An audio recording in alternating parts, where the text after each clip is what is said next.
Hello everyone.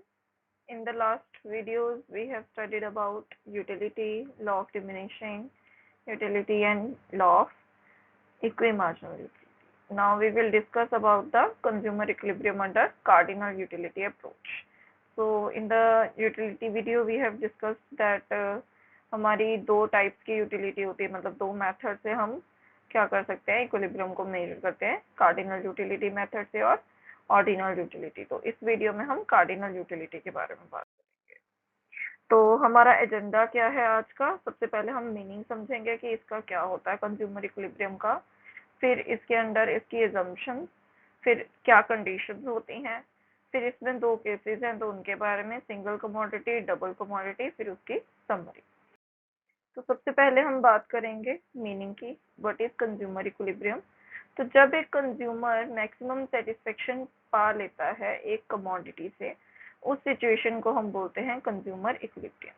तो consumer equilibrium वो situation है जहाँ पे कंज्यूमर अपनी इनकम, जो उसकी गिवन इनकम है, उसको यूज करके कुछ गुड्स और गुड्स को, सर्विसेज को, ठीक है, चाहे वो एक है चाहे वो ज्यादा है, उनको परचेज करता है इस तरीके से कि वो ज्यादा से ज्यादा मैक्सिमम मतलब सेटिस्फेक्शन पा सके, और उसके बिना वो कहीं भी और शिफ्ट ना करे उससे ज्यादा या उससे कम की उसे चाहना हो गिवन प्राइसेस के ऊपर, उसे हम कहते हैं कंज्यूमर इक्विटी। तो इसकी एजम्पशन क्या है? सबसे पहली एजम्पशन है रैशनैलिटी, मतलब कंज्यूमर क्या होना चाहिए, उसे सारी इंफॉर्मेशन होनी चाहिए, उसे पता होना चाहिए, रैशनल होना चाहिए, परफेक्ट नॉलेज होनी चाहिए, ठीक है। उसकी इनकम जो है, मनी इनकम जो है वो लिमिटेड होनी चाहिए, वो अपने मैक्सिमम करना चाहता हो, वांट्स को, अपनी सेटिस्फेक्शन को मैक्सिमाइज करना चाहता हो। हम यूटिलिटी को कार्डिनल नंबर्स में मेजर कर सकते हैं, मतलब 1 2 3 नंबर्स में एक्सप्रेस कर सकते हैं। इसमें हमारा डिमिनिशिंग मार्जिनल यूटिलिटी का लॉ अप्लाई होगा, एडिशनल यूनिट कंज्यूम करने से हमारी यूटिलिटी डिक्रीज होगी, जो हमने लॉ में डिटेल में पढ़ा था। जो मनी से हमें यूटिलिटी मिलती है, मार्जिनल यूटिलिटी, उसे उसे हमने कांस्टेंट माना है, मतलब मार्जिनल यूटिलिटी ऑफ मनी जो है वो कांस्टेंट है, वो चेंज नहीं होगी। यूटिलिटी एडिटिव है, मतलब कि एक यूनिट ऑफ कमोडिटी प्लस दूसरी यूनिट ऑफ कमोडिटी प्लस तीसरी यूनिट ऑफ कमोडिटी, ऐसे करते करते मतलब एन यूनिट्स हम जब कंज्यूम करते हैं तो वो हमारी बनती है टोटल यूटिलिटी। अब हमारी आ गई कंडीशन। तो कंडीशन के लिए सबसे पहले हमारे दो केसेस हैं। तो एक है वन सिंगल कमोडिटी या वन कमोडिटी केस, दूसरा है डबल कमोडिटी या टू कमोडिटी केस। तो एक कमोडिटी में क्या क्या कंडीशंस हैं हमारी? सिंगल कमोडिटी में, वन कमोडिटी केस में क्या होता है कि एम यू एक्स, एक जो हम कमोडिटी एक्स कंज्यूम कर रहे हैं, उससे जो हमें मार्जिनल यूटिलिटी मिल रही है वो किसके बराबर होनी चाहिए? हमारे प्राइस के बराबर होनी चाहिए, पी एक्स के बराबर। या इसे हम लिख सकते हैं M U X upon M U M is equal to P X, या हम इसे लिख सकते हैं M U X upon P X is equal to M U M. तो ये हमारी कंडीशन हो गई सिंगल कमोडिटी केस की। दूसरी कंडीशन हमारी जो डबल कमोडिटी या टू कमोडिटी केस में आती है, वो है कि एम यू एम जो लास्ट रुपीज स्पेंड है ईच कमोडिटी से, हम वो इक्वल होना चाहिए, मतलब M U X upon P X जो है वो किसके बराबर होना चाहिए? M U Y upon P Y. जो ये दोनों हैं ये किसके बराबर होने चाहिए? हमारे एम यू एम के, यानी मनी के, हमारे जो हमारी गिवन मनी है उसके, ठीक है। तो इस तरीके से हमारी टू कमोडिटी केस होना चाहिए। तो सबसे पहले हम बात करेंगे सिंगल कमोडिटी केस में कि सिंगल कमोडिटी केस क्या होता है। एक कंज्यूमर जब भी कोई चीज को कंज्यूम करता है, ठीक है, सिंगल कमोडिटी, तो वो उससे इक्विलिब्रियम पाना चाहता है, जबकि प्राइस जो है वो सेम है, ठीक है। तो इसको हम एक्सप्लेन कर सकते हैं इस टेबल के थ्रू। तो यहाँ पे आप देख सकते हैं टी शर्ट, मतलब टी शर्ट हम पहन रहे हैं, 1 2 3 4 5 परचेज कर रहे हैं। तो जब मैंने पहली टी शर्ट परचेज करी तो मुझे मार्जिनल यूटिलिटी 700 मिली। तो हमने बोला था कि diminishing marginal utility law apply करता है, तो दूसरी यूनिट पे हमें 650 मिलेगी, तीसरी यूनिट पे हमें 600 मिलेगी, चौथी पे 500, एंड इस तरीके से वो हमारी मार्जिनल यूटिलिटी डिक्लाइन होती जाएगी।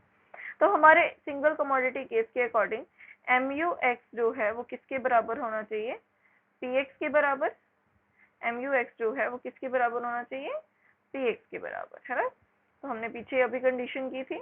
तो px के बराबर होना चाहिए। तो px यहाँ पे क्या है हमारा, मान लो कि p जो है वो 600 है, ठीक है, प्राइस जो है वो 600 है। तो हमारी मार्जिनल यूटिलिटी कर्व क्या है, डाउनवर्ड स्लोपिंग है।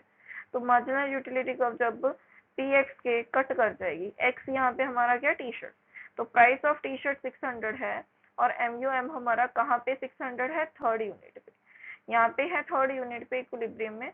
तो इट मींस हम इक्विलिब्रियम में कहाँ पे होंगे, 3 यूनिट पे, थर्ड यूनिट पे हम इक्विलिब्रियम में आ जाएंगे, जिसको हम डायग्रामेटिकली दिखा रहे हैं। तो वो इक्विलिब्रियम पॉइंट क्या है, ई पॉइंट है। तो इस तरीके से हमारा सिंगल कमोडिटी केस जो है इक्विलिब्रियम होगा। अगर हम बात करें डबल कमोडिटी केस में, डबल कमोडिटी केस का मतलब क्या हुआ, हमारे पास दो कमोडिटीज हम कंज्यूम कर रहे हैं। तो मान लो कि एक हम कमोडिटी कंज्यूम कर रहे हैं बर्गर, और दूसरी हम कंज्यूम कर रहे हैं सैंडविचेस। तो जब हम बर्गर कंज्यूम कर रहे हैं तो उससे हमें मार्जिनल यूटिलिटी, मतलब मान लो कि हम 7 कंज्यूम कर रहे हैं, मतलब 7 यूनिट कंज्यूम कर रहे हैं बर्गर की भी और सैंडविचेस की। तो law of diminishing marginal utility के अकॉर्डिंग हमारी मार्जिनल यूटिलिटी दोनों की ही क्या हो जाएगी, डिक्लाइनिंग होगी। तो हमारी ये बर्गर की दी हुई है मार्जिनल यूटिलिटी और ये सैंडविचेस की दी हुई है। तो बर्गर की हमारी 60, 56, 52 इस तरीके से है, सैंडविचेस की 75, 70, 65 इस तरीके से है। तो हमें सेकंड मतलब डबल कमोडिटी केस में या टू कमोडिटी केस में हमारी इक्विलिब्रियम कंडीशन क्या होती है कि MUX डिवाइडेड बाय PX। तो हमें पहले PX पता होना चाहिए, मतलब X कमोडिटी का। तो प्राइस हमें कितना दिया हुआ है, 4। X कमोडिटी यानी बर्गर का प्राइस हमें कितना दिया हुआ है, 4, ठीक है, जो कि किसके बराबर होना चाहिए, इक्वल होना चाहिए MUY अपॉन PY के। तो PY पता होना चाहिए, तो PY कितना दिया हुआ है, 6, मतलब हमें सैंडविचेस के प्राइसेस कितना दिया हुआ है, 6। तो जब हम MU ऑफ बर्गर डिवाइड करेंगे प्राइस ऑफ बर्गर के साथ, यानी 60 को डिवाइड करेंगे 4 के साथ, तो हमारा क्या आएगा, 15 आएगा। 56 को 4 के साथ डिवाइड करेंगे तो 14 आएगा। 52 को 4 के साथ डिवाइड करेंगे तो 13 आएगा। 48 को 4 के साथ डिवाइड करेंगे तो 12 आएगा। इस तरीके से हमारे MUX अपन PX आ जाएगा। सिमिलरली हम जब सैंडविचेस का, मतलब जो मार्जिनल यूटिलिटी हमें सैंडविचेस से मिलती है, उसको सैंडविचेस के प्राइसेस से डिवाइड करेंगे, यानी 6 से डिवाइड करेंगे, यानी 75 को जब 6 से डिवाइड करेंगे तो 15 आएगा, 14 आएगा, 13 आएगा, इस तरीके से हमारा आएगा। तो मान लीजिए हमारा तीनों जब इक्विलिब्रियम, मतलब ये MUX यानी बर्गर की जो मार्जिनल यूटिलिटी है डिवाइडेड बाय बर्गर की प्राइस, जब marginal utility of sandwich divided by price of sandwich के इक्वल होगी, वहां पे हमारा इक्विलिब्रियम हो जाएगा।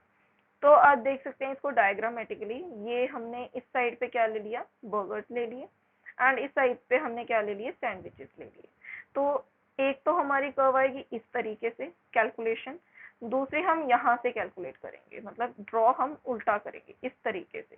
तो जहाँ पे ये दोनों कट करेंगे, अब ये कट 10 पे ही क्यों कर रही हैं, क्योंकि हमारे पास MUM कितना दिया हुआ है, मार्जिनल यूटिलिटी। मैंने बोला था पीछे कंडीशन में क्या होना चाहिए, ये दोनों इक्वल कहाँ पे होने चाहिए, जहाँ पे MUM के इक्वल है। तो मार्जिनल यूटिलिटी ऑफ मनी हमें कितनी दी हुई है, 10 दी हुई है। तो हमारे 10 पे क्या है, कर्व बन रही है।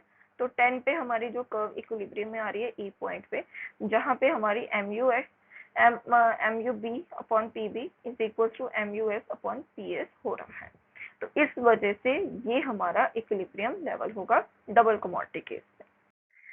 तो आपको दोनों समझ आ गए कि हम किस तरीके से अपनी यूटिलिटी को दोनों कमोडिटीज में या सिंगल कमोडिटी में मनी के बराबर रख के हम कैसे इक्विलिब्रियम में लेके आते हैं कंज्यूमर। तो कंज्यूमर इक्विलिब्रियम वो सिचुएशन है जहाँ पे एक कंज्यूमर सेटिस्फाई करता है अपने आप को दोनों चीजों से या सिंगल चीज से, मतलब इस तरीके से सेटिस्फाई करता है कि वो अपनी जो भी कमोडिटीज है उसको अच्छे से परचेज करे और उससे फुल सेटिस्फेक्शन पाए। तो thank you so much. Please like, share, subscribe and comment, और बेल आइकन जरूर दबाएं ताकि आपको पता चल सके हमारी न्यू वीडियोस के बारे में। Thank you so much.